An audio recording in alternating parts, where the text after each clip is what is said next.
Hello प्यारे बच्चों, मैं हूं आपका भैया ऋषभ सिंह और आप सभी का आपके अपने YouTube परिवार ऋषि यस क्लासेस पर स्वागत करता हूं। और आज के इस वीडियो में हम बात करने वाले हैं बीएससी फर्स्ट ईयर के फर्स्ट सेमेस्टर केमिस्ट्री का जो हमारा पेपर है फंडामेंटल ऑफ केमिस्ट्री, जो कि NEP के अकॉर्डिंग है। उसी के अंतर्गत हमारा जो पहला चैप्टर है जिसका नाम है molecular polarities and weak chemical forces, उसी का ही हम पहला लेक्चर लेकर आ चुके हैं। और इस लेक्चर में हम पूरा डिटेल से बात करेंगे कि रेजोनेंस क्या होता है, जो कि इस चैप्टर का पहला टॉपिक है। और इसी में ही हम यह भी समझेंगे कि रेजोनेंस एनर्जी क्या होता है और कौन कौन से ऐसे कंडीशंस हैं जिसकी वजह से रेजोनेंस किसी भी कंपाउंड में पाया जा सकता है या पाया जाता है। ठीक है, इन सभी चीज़ों को हम बहुत ही डिटेल से सब कुछ समझने वाले हैं। तो चलिए अपने इस वीडियो की शुरुआत करते हैं। लेकिन अगर आप सभी इस चैनल पर पहली बार आए होंगे तो जरूर सब्सक्राइब करने के साथ बेल आइकन को ऑल पर सेलेक्ट कर लीजिएगा, जिससे हम और आप मिलकर आपकी तैयारी को सबसे बेहतर बना सकें। तो आप लोग अपने कॉपी और पेन लेकर बैठ जाइए, सभी चीज़ों को नोट डाउन करना स्टार्ट कर दीजिए। अगर अभी नोट्स नहीं बनाते हैं तो आप हमारे टेलीग्राम चैनल और व्हाट्सएप चैनल से ज्वाइन कर सकते हैं। उनका लिंक आप सभी को डिस्क्रिप्शन में मिल जाएंगे। साथ ही साथ आप हमें इंस्टाग्राम पर भी फॉलो कर सकते हैं। अब चलिए अपने इस वीडियो की शुरुआत करते हैं। सभी चीज़ों पर बात करेंगे तो आप लोग अपने कॉपी में हेडिंग दीजिएगा रेजोनेंस। ठीक है, रेजोनेंस एंड रेजोनेंस एनर्जी। ठीक है, इसके बारे में हम पूरा डिटेल से सभी चीज़ों को समझने वाले हैं कि रेजोनेंस एंड रेजोनेंस एनर्जी क्या होता है। इसका कॉन्सेप्ट हम समझेंगे। यह हमारे इस पेपर का सबसे पहला ही टॉपिक है जिसमें हम रेजोनेंस के बारे में समझेंगे। और यहाँ पर हम सभी चीज़ों को बहुत ही डिटेल में डिस्कस करते हैं। हम बीएससी फर्स्ट सेमेस्टर के लिए मैथमेटिक्स और केमिस्ट्री के क्लासेस चलाते हैं, तो आप लोग हमारे मैथमेटिक्स के प्लेलिस्ट को भी ज़रूर चेकआउट करिएगा। उसका भी लिंक आप सभी को डिस्क्रिप्शन में मिल जाएगा। ठीक है, अब हम बीएससी फर्स्ट सेमेस्टर के केमिस्ट्री का जो हमारा पेपर है उसके अंतर्गत पहला यूनिट हम स्टार्ट कर रहे हैं और पहला यूनिट का यह पहला ही लेक्चर है। ठीक है, इससे पहले 0 यूनिट आपको देखने को मिलेगा जिसमें आपको पुराने साइंटिस्टों के बारे में जानकारी दी रहती है पढ़ने के लिए, तो वो आप लोग खुद से पढ़ लीजिएगा। हम अपने टॉपिक से ही शुरुआत कर रहे हैं। सबसे पहले बात करते हैं कि रेजोनेंस क्या होता है। और रेजोनेंस को जब हम समझ लेंगे, यह एक फंडामेंटल कॉन्सेप्ट है। इसके बारे में हम अपने यूनिट 4 में भी अगेन पढ़ेंगे। तो वहाँ पर हम ऑर्गेनिक केमिस्ट्री को ध्यान में रखते हुए पढ़ेंगे, यहाँ पर हम अपने इनऑर्गेनिक केमिस्ट्री को ध्यान में रखते हुए पढ़ने वाले हैं। ठीक है, आइए बात करते हैं, सारी चीज़ों को समझते हैं। तो आपको पूरी तरीके से अगर केमिस्ट्री पढ़ना है, सारी चीज़ों को समझना है, तो आपको यह बात ध्यान रखना है कि ऑर्गेनिक केमिस्ट्री में हमेशा जो कार्बन होता है वह 4 बॉन्ड ही बनाता है। 4 बॉन्ड से ज़्यादा कभी भी कार्बन बॉन्ड नहीं बना सकता। नाइट्रोजन जो होता है यह हमेशा 3 बॉन्ड से ज़्यादा बॉन्ड्स का फॉर्मेशन नहीं कर सकता। ऑक्सीजन जो होता है यह 2 बॉन्ड से ज़्यादा बॉन्ड का फॉर्मेशन नहीं कर सकता। हाइड्रोजन जो होता है वह 1 बॉन्ड से ज़्यादा बॉन्ड का फॉर्मेशन नहीं कर सकता। सबसे पहले तो ये बात आप लोग अपने दिमाग में बैठा लीजिए और एक अच्छा सुंदर सा कॉपी अपने पास रख लीजिए जिसमें आप लोग सभी चीज़ों को नोट डाउन करते चलिएगा। तो इसलिए आप लोग अपने कॉपी और पेन लेकर बैठ जाइए, सभी चीज़ों को नोट डाउन करते हुए चलिए। अगर अभी नोट्स नहीं बना रहे तो ज़रूर टेलीग्राम चैनल से ज्वाइन करिए, वहाँ पर आपको सभी क्लासेस के PDF प्रोवाइड कर दिए जाते हैं। ठीक है, तो ये हमारे पास कुछ फंडामेंटल कॉन्सेप्ट है जो कि आपको हमेशा याद रखना है। चाहे आप किसी भी क्लास में हूँ, आपको ये कॉन्सेप्ट हमेशा केमिस्ट्री में यूज करना है। ठीक है, तो अब ये आप लोग समझ गए होंगे। तो अब बढ़ते हैं कि रेजोनेंस क्या होता है। एक्चुअली कुछ ऐसे कंपाउंड्स होते हैं, ठीक है, जिनके एक ही स्ट्रक्चर से सभी प्रॉपर्टीज़ का हम एक्सप्लेनेशन कर ले जाते हैं। जैसे कि अगर हम बात कर रहे हैं तो हमारे पास बहुत सारे कंपाउंड्स हैं। मैं एक छोटा सा एग्जांपल ले लेता हूँ। चलिए, हमारे पास है CH4 जिसे हम मीथेन कहते हैं। ठीक है, अब इसके हाइब्रिडाइजेशन के द्वारा हम क्या कर सकते हैं, इसके स्ट्रक्चर के बारे में पता कर सकते हैं, इसके मेथड ऑफ प्रिपरेशन पर भी बात कर सकते हैं, इसके फिजिकल प्रॉपर्टीज़ को भी समझ सकते हैं, इसके केमिकल प्रॉपर्टीज़ को भी समझ सकते हैं। और केवल एक ही स्ट्रक्चर इसका होता है और उस स्ट्रक्चर को अगर यहाँ पर हम ड्रा कर रहे हैं तो आप लोग ऐसे ड्रा कर सकते हैं। ठीक है, तो ये हमारे पास मीथेन का केवल एक ही स्ट्रक्चर है और इस स्ट्रक्चर की सहायता से हम इसके सभी प्रकार के प्रॉपर्टीज़ का एक्सप्लेनेशन दे सकते हैं। बट ऐसे कुछ हमारे पास कंपाउंड्स होते हैं, जैसे कि कार्बन डाइऑक्साइड हो गया। ठीक है, जैसे कि हमारे पास कार्बन डाइऑक्साइड हो गया, जैसे कि हमारे पास बेंजीन रिंग हो गया। ठीक है, जैसे कि हमारे पास और भी बहुत सारे कंपाउंड्स हैं, जैसे कि हम सपोज कर लेते हैं SO3 हमारे पास हो गया, सल्फेट आयन, ठीक है, सल्फेट हमारे पास हो गया। ऐसे ही और भी हमारे पास बहुत सारे कंपाउंड्स होते हैं जिनके प्रॉपर्टीज़ को केवल एक ही स्ट्रक्चर के द्वारा हम एक्सप्लेन नहीं कर पाते हैं। कहने का क्या मतलब है कि अगर हम बेंजीन पर बात कर रहे हैं, ठीक है, बेंजीन की सहायता से ही हम सभी चीज़ों को समझेंगे, तो C6H6 इसका मॉलिक्यूलर फार्मूला होता है। अगर इसके हम स्ट्रक्चर को ड्रा करते हैं तो हमारे पास एक स्ट्रक्चर कुछ इस प्रकार से मिलता है, ठीक है। अब इस स्ट्रक्चर को अगर आप लोग ध्यान से देखेंगे तो इसमें हमारे पास जो कार्बन है वो इस किनारे पर प्रेजेंट है, ठीक है, अपना जगह यहाँ पर उपस्थित किए हुए बैठा हुआ है, ठीक है, और इस कार्बन से एक एक हाइड्रोजन जुड़े हुए हैं, ये बातें हम पहले से ही जानते हैं। अब यहाँ पर अगर ध्यान से देखा जाए तो यहाँ पर एक सिंगल बॉन्ड, ठीक है, यहाँ पर एक सिंगल बॉन्ड और यहाँ पर एक सिंगल बॉन्ड, कार्बन कार्बन के बीच सिंगल बॉन्ड है, तो यानी कि 3 इसमें क्या है, सिंगल बॉन्ड प्रेजेंट है। साथ ही साथ अगर आप ध्यान से देखेंगे तो एक डबल बॉन्ड, दूसरा डबल बॉन्ड, तीसरा डबल बॉन्ड, यानी कि हमारे पास 3 ही इसके पास सिंगल बॉन्ड भी प्रेजेंट है और इसके हमारे पास 3 ही क्या है, डबल बॉन्ड भी प्रेजेंट है। तो अगर इसका हम स्ट्रक्चर देख रहे हैं और इसके अकॉर्डिंग हम इसके कॉन्सेप्ट के बारे में समझने की कोशिश कर रहे हैं, इसके प्रॉपर्टीज़ पर हम बात करने की कोशिश कर रहे हैं, तो हमें तो सबसे पहले यह बात इसके स्ट्रक्चर से पता चल रहा है कि इसमें 3 सिंगल बॉन्ड और 3 डबल बॉन्ड प्रेजेंट है। बट जब इसका एक्सपेरिमेंटल किया गया, इसको ऑब्जर्व किया गया, सारी चीज़ों को एक्सपेरिमेंट किया गया, तो ऐसा देखा गया कि जो बेंजीन रिंग है, ठीक है, इसमें जो डबल बॉन्ड है और जो सिंगल बॉन्ड है, इनके बॉन्ड का जो लेंथ है वो सिंगल बॉन्ड और डबल बॉन्ड से मैच ही नहीं कर रहा है। और ऐसा पाया गया कि सिंगल बॉन्ड और डबल बॉन्ड का जो लेंथ होता है उसके बीच का यह बॉन्ड लेंथ शो कर रहा है। तो ऐसे सिचुएशन में यह बात बोला गया कि यह जो बेंजीन का एक स्ट्रक्चर हम देख रहे हैं यह पूरी तरीके से सही नहीं है। तो सवाल आया तब और क्या हो सकता है, तो ऐसे सिचुएशन में हमारे पास कुछ और भी स्ट्रक्चर इसके अराइज हुए, ठीक है। जैसे कि अब यहाँ पर बोला गया कि हो सकता है बेंजीन का कुछ इस प्रकार से स्ट्रक्चर हो, ठीक है। कैसे हो सकता है, ये कुछ इस प्रकार से हो सकता है। तो इसमें भी वही फिनोमेना फेल हो रहा था कि क्योंकि ट्रिपल बॉन्ड हमारे पास, डबल बॉन्ड भी पाया जा रहा है, सिंगल बॉन्ड भी पाया जाता है, लेकिन हम कभी भी इसके बॉन्ड को अगर मेजर करते हैं एक्सपेरिमेंट के द्वारा तो इसका जो बॉन्ड लेंथ है वो सिंगल और डबल बॉन्ड के बीच ही पाया जाता है। फिर इसके बाद हमारे पास एक और स्ट्रक्चर लाया गया, बोला गया कि अच्छा तो ऐसे हो सकता है, शायद यहाँ पर एक डबल बॉन्ड हो, यहाँ पर एक डबल बॉन्ड हो और यहाँ से एक डबल बॉन्ड कुछ इस प्रकार से जुड़ा हो, ठीक है, अच्छी बात है। तो इसमें भी वही प्रॉब्लम था क्योंकि यहाँ पर भी सिंगल बॉन्ड नज़र में आ रहा और यहाँ पर भी वही सेम फिनोमेना काम करने लग गया। तो फिर उसके बाद एक और स्ट्रक्चर लाया गया, हो सकता है कि कुछ इस प्रकार से यहाँ पर हमारे पास बॉन्ड का फॉर्मेशन हो रहा हो, ठीक है। तो यहाँ पर भी हमारे पास सिंगल बॉन्ड बन रहा है और डबल बॉन्ड भी बन रहा है। तो ऐसे सिचुएशन में यहाँ पर मैं क्या करता हूँ, इसको भी अरेंज करता हूँ और फिर उसके बाद समझाता हूँ। उसके बाद हमारे पास एक और स्ट्रक्चर कुछ इस प्रकार से भी हो सकता है, कैसे कि हमारे पास ये जो बेंजीन रिंग देखने को मिल रहा है, ठीक है, इसमें ये डबल बॉन्ड कुछ इस प्रकार से बन गया हो, ये डबल बॉन्ड कुछ इस प्रकार से बन गया हो। तो ऐसे सिचुएशन में हम चाहे किसी भी स्ट्रक्चर को देखें, ये हमारे पास बेंजीन का ही रिंग रिप्रेजेंट कर रहा है, बट हर एक सिचुएशन में हमारे पास डबल बॉन्ड और सिंगल बॉन्ड बन रहे हैं। लेकिन हमने अभी स्टार्टिंग में बोला कि इनका जब हम एक्सपेरिमेंट किए तो हमने देखा कि इनके जो डबल बॉन्ड और सिंगल बॉन्ड के लेंथ हैं वो डबल बॉन्ड और सिंगल बॉन्ड के बीच के लेंथ को शो कर रहे हैं। तो ऐसे सिचुएशन में यह बात बोला गया कि इनके जितने भी ये हमने स्ट्रक्चर लिखा है, ये सभी स्ट्रक्चर अलग अलग सिचुएशन में अलग अलग प्रॉपर्टीज़ को दिखा रहे हैं और ये सभी जो प्रॉपर्टीज़ हैं वो समराइज होते हुए बेंजीन के सभी प्रॉपर्टीज़ के बारे में एक्सप्लेन कर रहे हैं, ठीक है। तो इसलिए इन सभी स्ट्रक्चर को जब हम एक दूसरे से मर्ज किए तो इस प्रकार हमारे पास एक नया स्ट्रक्चर बन गया जिसे हम नॉर्मली कभी भी कागज़ पर रिप्रेजेंट नहीं कर सकते, ठीक है।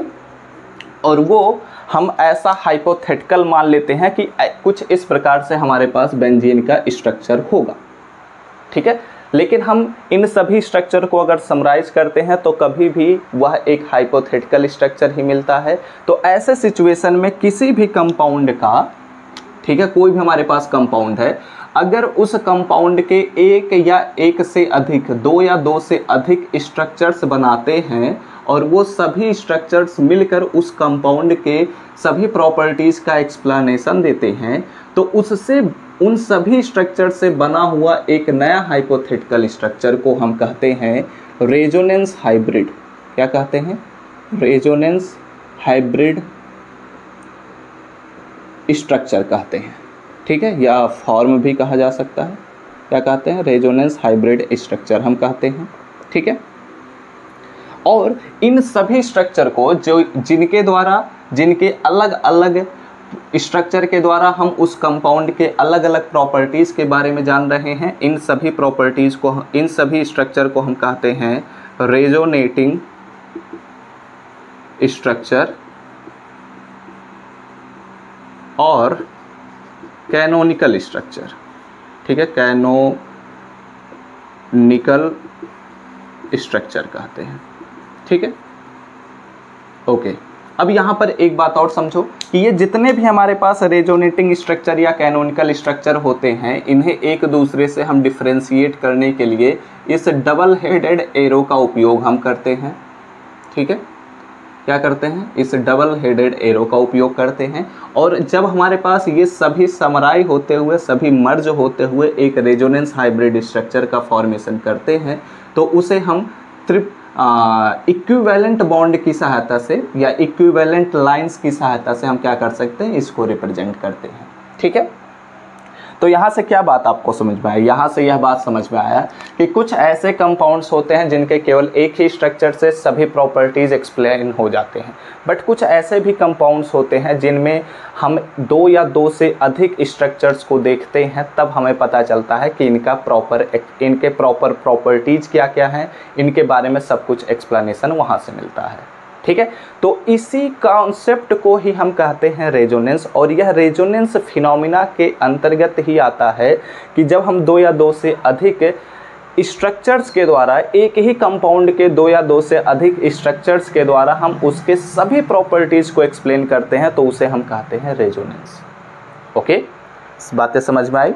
ठीक है, सारी चीज़ें समझ में आ चुकी होंगी। तो ये हमने बेंजीन रिंग की सहायता से समझा है, और ये बेंजीन में हमने देखा कि इसके क्या क्या रेजोनेंस होते हैं, कितने प्रकार के रेजोनेटिंग स्ट्रक्चर्स हैं, इन सभी चीज़ों पर हमने बात किया। ध्यान रखना, यहाँ पर हम नंबरिंग भी कर सकते हैं। नंबरिंग कहने का मतलब ये हो गया कि ये हमारे पास पहला स्ट्रक्चर हो गया, ये हमारे पास दूसरा स्ट्रक्चर हो गया, ये हमारे पास तीसरा स्ट्रक्चर हो गया, ये हमारे पास चौथा स्ट्रक्चर हो गया, और ये हमारे पास पाँचवा स्ट्रक्चर हो गया, ठीक है। अब समझो इस बात को। यहाँ पर एक छोटा सा बस कॉन्सेप्ट है जो कि आपको एग्जाम में पूछा नहीं जाता, बट आपको समझा देता हूँ कि यह जो पहला और दूसरा स्ट्रक्चर है, यह केकुले नामक साइंटिस्ट ने बताया था। जो तीसरा, चौथा और पांचवा स्ट्रक्चर है, इसे डिवार नामक साइंटिस्ट ने बताया था। और इस वजह से जब केकुले ने यह दो केवल स्ट्रक्चर बताया था, तो वो अपने रेजोनेंस के फिनोमेना को समझाने में फेल हो गए थे। बाद में ये तीनों स्ट्रक्चर और आए, तब पता चला कि बेंजीन के 5 टोटल रेजोनेटिंग स्ट्रक्चर्स होते हैं, और इनकी सहायता से हमने रेजोनेंस हाइब्रिड स्ट्रक्चर का फॉर्मेशन किया था, ठीक है। तो अब इतनी बातें अगर आपको समझ में आ चुकी हैं, रेजोनेंस का फिनोमेना आपको समझ में आ चुका है, तो अब हम क्या करते हैं? इन सभी चीज़ों को नोट डाउन करना स्टार्ट करते हैं, ठीक है। तो अगर आप चाहें तो इतनी चीज़ों का स्क्रीनशॉट ले सकते हैं, अदरवाइज ये तो बस हमने आपको समझाने के लिए सारी चीज़ें बताया है, सारी चीज़ें समझाया है कि एक्चुअली रेजोनेंस क्या होता है, ठीक है। तो अब इन चीज़ों को नोट डाउन करने की बारी आ चुकी है। चलिए, ठीक है, अच्छे से पढ़ना है, सभी चीज़ें का कॉन्सेप्ट समझना है, एक एक करते हुए हम चीज़ों पर डिस्कशन करेंगे। फर्स्ट सेमेस्टर में बहुत ज़्यादा सिलेबस नहीं है, बट हाँ, स्टार्टिंग से ही पढ़ते चलना है, कुछ भी स्किप नहीं करना है, सभी चीज़ों को एकदम डिटेल में समझना है, क्योंकि अगर हम यहाँ पर नहीं समझेंगे तो हम आगे चलते हुए जब अगले सेमेस्टर्स में पढ़ेंगे तब लगेगा कि अरे यार ये क्या हो गया, वहाँ पर हम लोगों को पढ़ लेना चाहिए था। एग्ज़ाम्स में भी ऐसा फील हो सकता है आप सभी को, इसलिए कॉन्सेप्ट्स को समझना है और लेक्चर्स को मिस नहीं करना है, ठीक है। तो अब यहाँ पर आप लोग कुछ चीज़ों को लिखिएगा। एक चीज़ मैं समझा देता हूँ पहले ही, आप अगर फर्स्ट सेमेस्टर में हैं ठीक है। तो आप लोग क्या कर सकते हैं, हिंदी और इंग्लिश को मर्ज करते हुए लिखते हुए चलिएगा नोट्स को, ठीक है।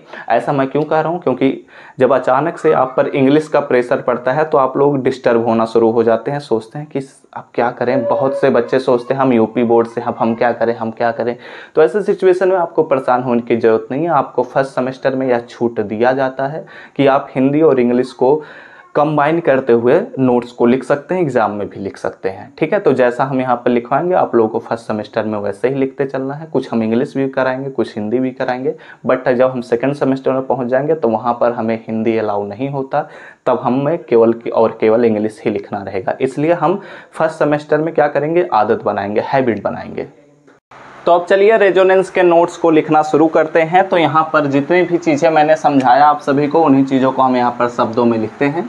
तो यहाँ पर आप लोग लिखिएगा कुछ, ठीक है, कुछ कंपाउंड्स, ठीक है, कुछ कंपाउंड्स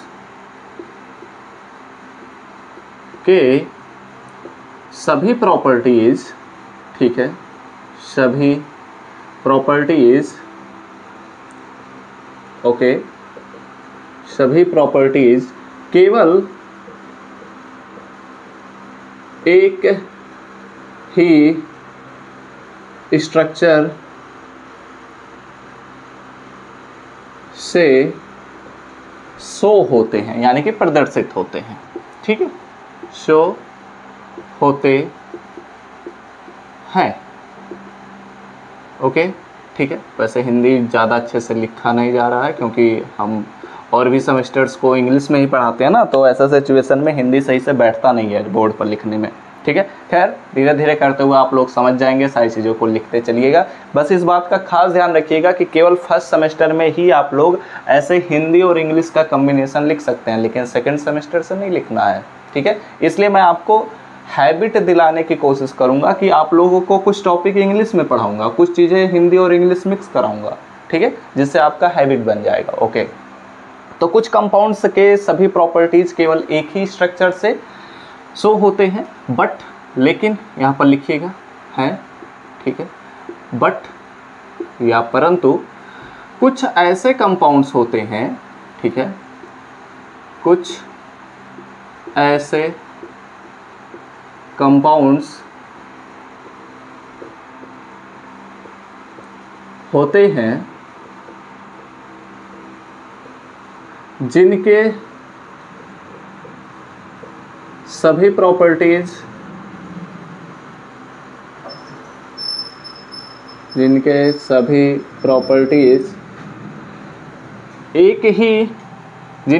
प्रॉपर्टीज एक ही स्ट्रक्चर से शो नहीं होते हैं, ठीक है, नहीं होते हैं। ऐसे में, ठीक है, ऐसी स्थिति में रेजोनेंस का कॉन्सेप्ट एराइज हुआ, ठीक है, एराइज हुआ, ओके, ठीक है। तो ये बातें हमने अभी बस इंट्रोडक्शन देखा। अब यहाँ पर हम इसके अगले स्टेप की तरफ बढ़ते हैं। तो यहाँ पर आप लोग कलर चेंज कर सकते हैं। यहाँ पर आप लोग लिखिएगा कि क्या लिखिएगा, कुछ ऐसे कंपाउंड्स, ठीक है, सारी चीज़ें सही लिखी गई है ना, ठीक है। तो यहाँ पर आप लोग लिखिएगा कि जब मॉलिक्यूल्स की दो या दो से अधिक लुईस, ठीक है, लुईस स्ट्रक्चर्स, ठीक है, लुईस स्ट्रक्चर्स लिखे जा सकते हैं, ठीक है, लिखे जा सकते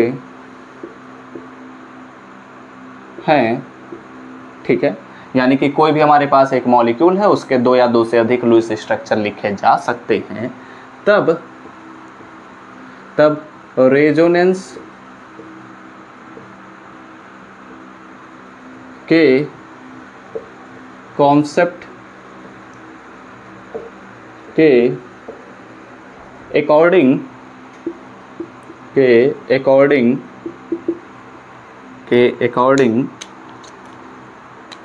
उस मॉलिक्यूल का वास्तविक संरचना, ठीक है, वास्तविक स्ट्रक्चर, ठीक है, वास्तविक स्ट्रक्चर उन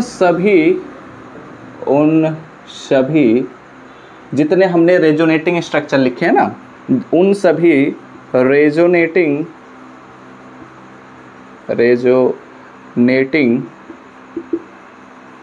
स्ट्रक्चर्स का रेजोनेंस हाइब्रिड होता है, ठीक है। और यही बातें तो मैंने आपको समझाया था कि हमारे पास जो इतने भी रेजोनेटिंग स्ट्रक्चर्स हैं उनका एक रेजोनेंस हाइब्रिड होता है और वही उसका क्या होता है, एक्चुअल स्ट्रक्चर होता है, ठीक है, का रेजोनेंस हाइब्रिड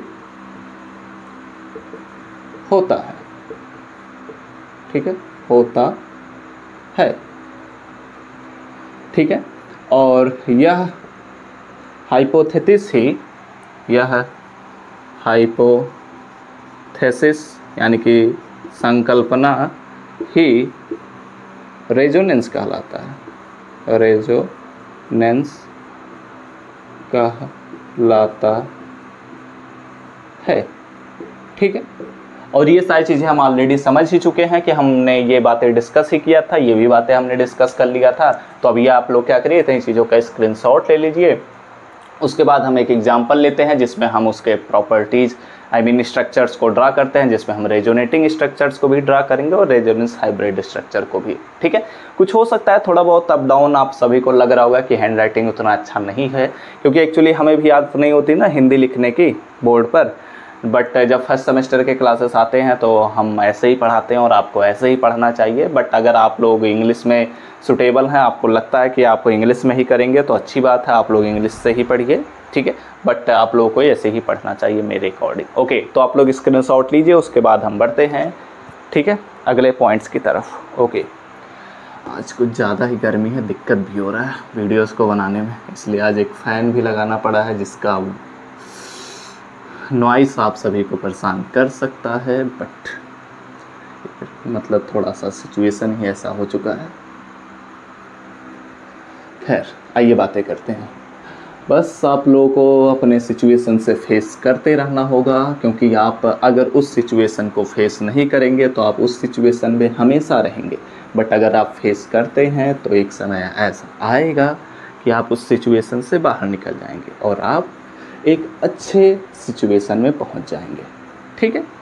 तो हार नहीं मानना है, हमेशा पढ़ाई करते रहना है, चाहे आप क्या कोई भी परिस्थिति हो, बस पढ़ते रहना है, ठीक है, क्योंकि पढ़ाई ही आपका धर्म है, आपका कर्म है, आपका ही लक्ष्य है। ओके, आइए अब एग्जाम्पल के द्वारा देखते हैं चीज़ों को।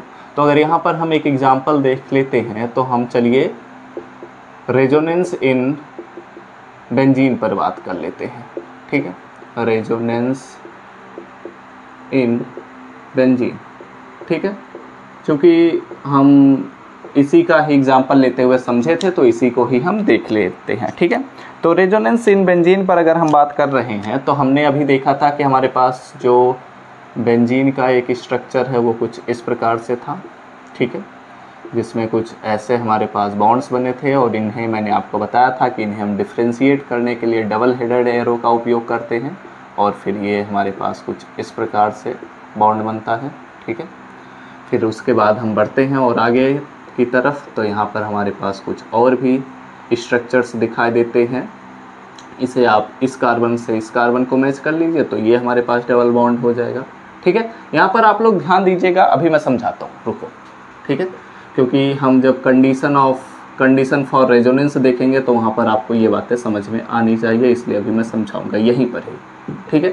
तो ये ऐसे हो जाएगा। अब यहाँ पर एक स्ट्रक्चर को मैं इधर बना लेता हूँ, ठीक है, क्योंकि हमारे पास रेजोनेंस हाइब्रिड फॉर्म वहाँ पर हो जाएगा। तो यहाँ पर एक स्ट्रक्चर कुछ ऐसे हो जाएगा, ठीक। और ये डबल बॉन्ड यहाँ पर आ गया और ये डबल बॉन्ड यहाँ पर हो गया, ठीक है।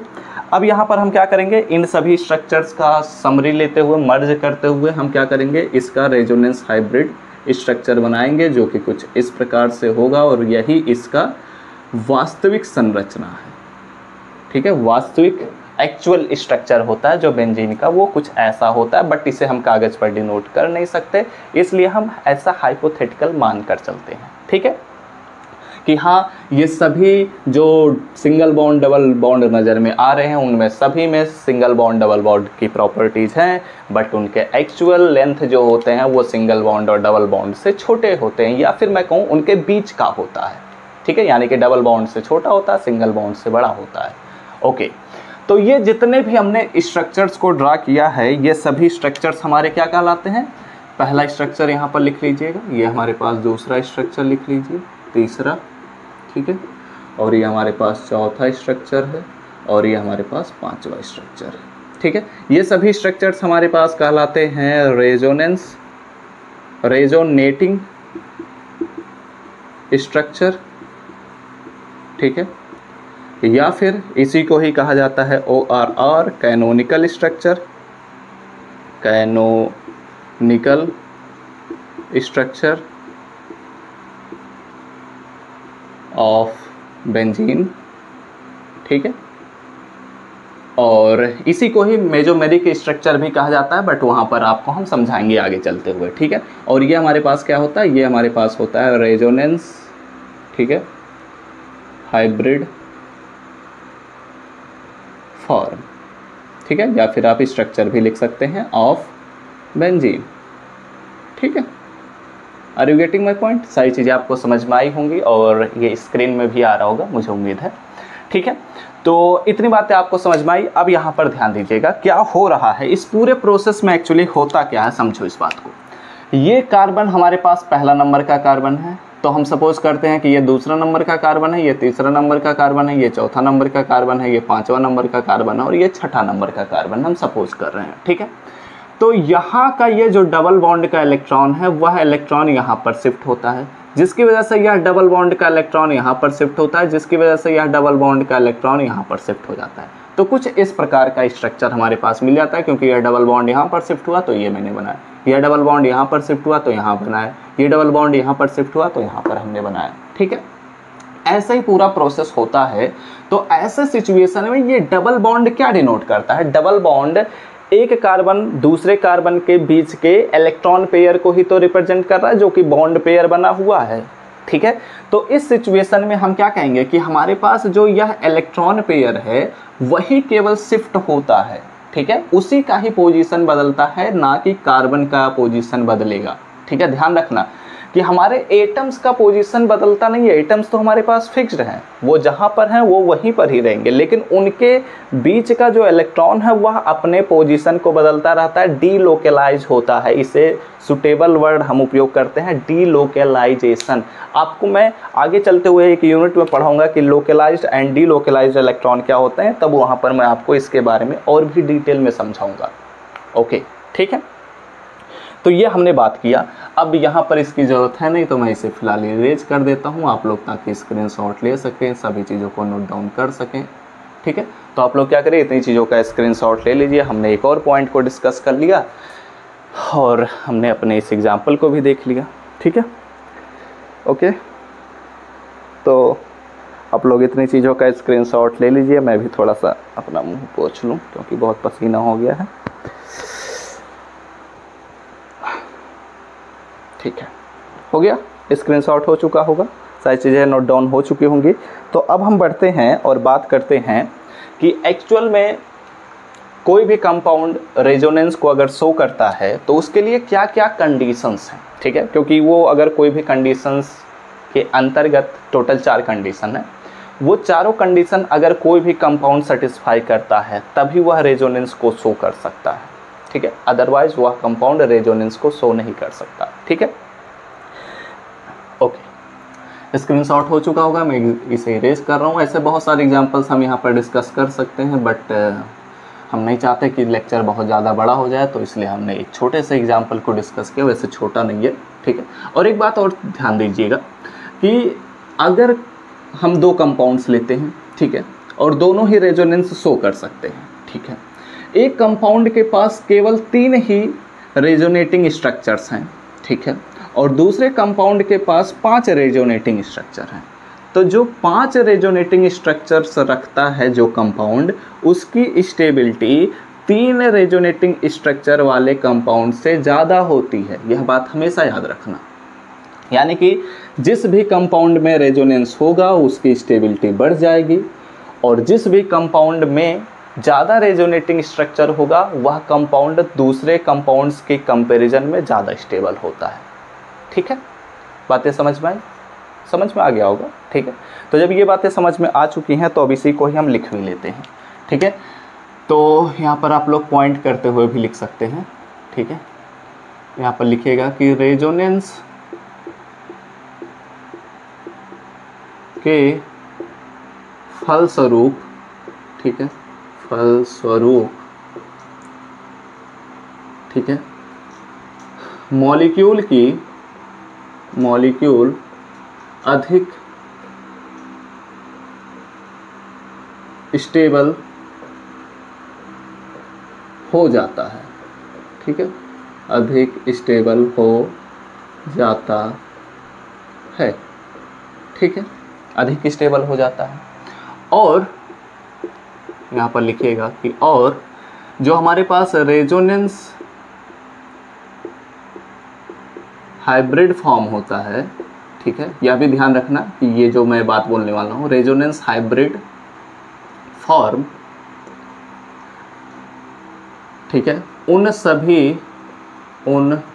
सभी रेजोनेटिंग स्ट्रक्चर से, रेजोनेटिंग स्ट्रक्चर से अधिक एनर्जी का होता है, ठीक है, अधिक एनर्जी का होता है, ठीक है। ये हमारे पास एक छोटा सा पॉइंट हुआ जो कि आप लोग नोट डाउन कर लीजिएगा। उसके बाद हम एक छोटे से और पॉइंट को डिस्कस कर लेते हैं। देखो बच्चों, जब रेजोनेंस हुआ कंपाउंड में, ठीक है, तो उसकी स्टेबिलिटी बढ़ गई। अब उसकी स्टेबिलिटी बढ़ गई यानी कि उसमें हमारे पास क्या हो गया, एनर्जी ज़्यादा हो गया। अब जब एनर्जी ज़्यादा हो गया तो उसकी स्टेबिलिटी बढ़ गई, तो जो हमारे पास एनर्जी डिफरेंस आ रहा है, जो कि एक्चुअल एनर्जी होना चाहिए और जो बाद में हम एनर्जी देख रहे हैं, तो इन दोनों का एनर्जी का जब हम सब्ट्रैक्शन करते हैं तो हमारे पास रेजोनेंस एनर्जी मिलता है, ठीक है। तो वही बात मैं यहाँ पर लिखने वाला हूँ कि रेजोनेंस के फलस्वरूप, ठीक है, के फलस्वरूप मॉलिक्यूल की स्टेबिलिटी में वृद्धि, ठीक है, मॉलिक्यूल की रेजोनेंस एनर्जी कहलाती है, ठीक है। इसे हम अलग से भी एक्सप्लेन कर सकते थे, बट यहाँ पर मैंने इसे समराइज कर दिया क्योंकि इसकी बहुत ज़्यादा ज़रूरत नहीं होती है, ठीक है, बट हाँ ये आपको जानना चाहिए था, ठीक है, तो इसलिए मैंने यहाँ पर एक्सप्लेन कर दिया। अब यहाँ पर हम बढ़ते हैं कि एक्चुअली कोई भी कंपाउंड है, ठीक है, तो वह रेजोनेंस को जब शो करता है तो यहाँ पर उसके लिए कुछ कंडीशंस हैं, टोटल 4 कंडीशंस हैं, उन पर बात कर लेते हैं। तो यहाँ पर आप लोग लिखिएगा कंडीशन, ठीक है, आप लोग हेडिंग दीजिएगा कंडीशंस फॉर रेजोनेंस, ठीक है। रेजोनेंस के लिए क्या है, कंडीशंस को हम डिस्कस करने वाले हैं। तो अगर हम रेजोनेंस के लिए कंडीशंस को डिस्कस करेंगे तो यहाँ पर हमारे पास कौन कौन से कंडीशन हैं, आइए बात करते हैं। तो टोटल 4 कंडीशंस हैं। सबसे पहले कंडीशन से शुरुआत करते हैं। तो यहाँ पर आप लोग लिखिएगा कि देयर आर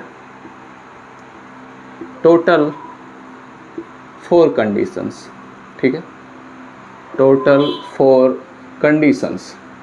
अब वो कौन कौन से कंडीशंस हैं, एक एक करते हुए सभी चीज़ों को हम एक्सप्लेन करते हैं। तो सबसे पहला कंडीशन हमारे पास आता है, ठीक है, सबसे पहला कंडीशन ये है कि हमारे पास जो कंपाउंड है, ठीक है, जो हमारे पास मॉलिक्यूल है वो क्या होना चाहिए, प्लानर होना चाहिए, ठीक है। तो यहाँ पर आप लोग लिख लीजिएगा मॉलिक्यूल, ठीक है, मॉलिक्यूल